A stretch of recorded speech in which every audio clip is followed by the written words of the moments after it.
I am George from Karen Web Solutions, and in this video, I will be discussing what business person needs to have a website. So there are three things needed.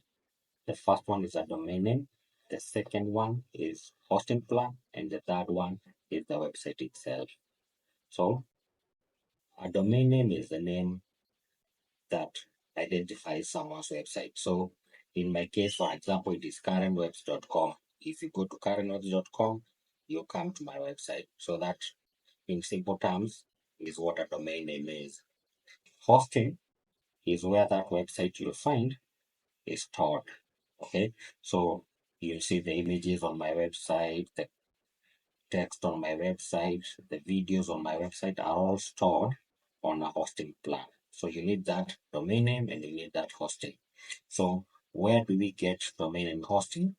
We get it from hosting providers online. So if you search for hosting providing companies, you will find companies that will sell you a domain name and sell you a hosting package.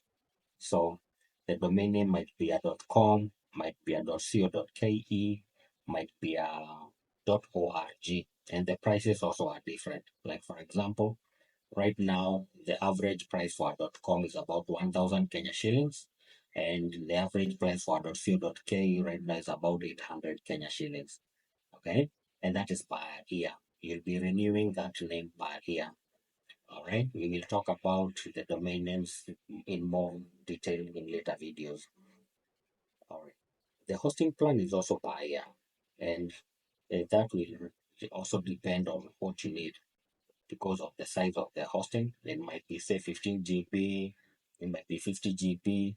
All right, that will also make your price vary.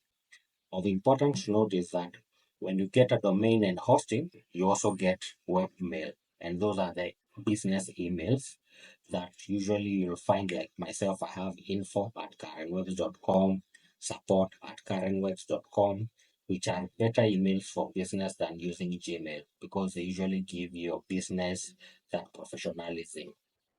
So let's now go to the third thing, which is the website.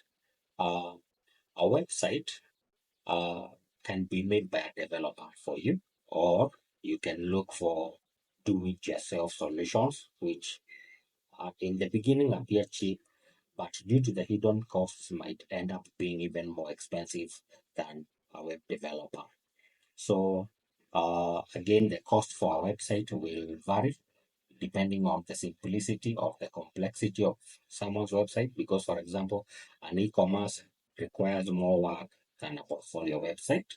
Okay, so those two will be costed differently. So the average cost of a website will be, say, from about 15,000 Kenya shillings, and it might go up to 100,000 Kenya shillings and something for complex websites. All right. Again, that is something that is given as a quotation by your the web developer.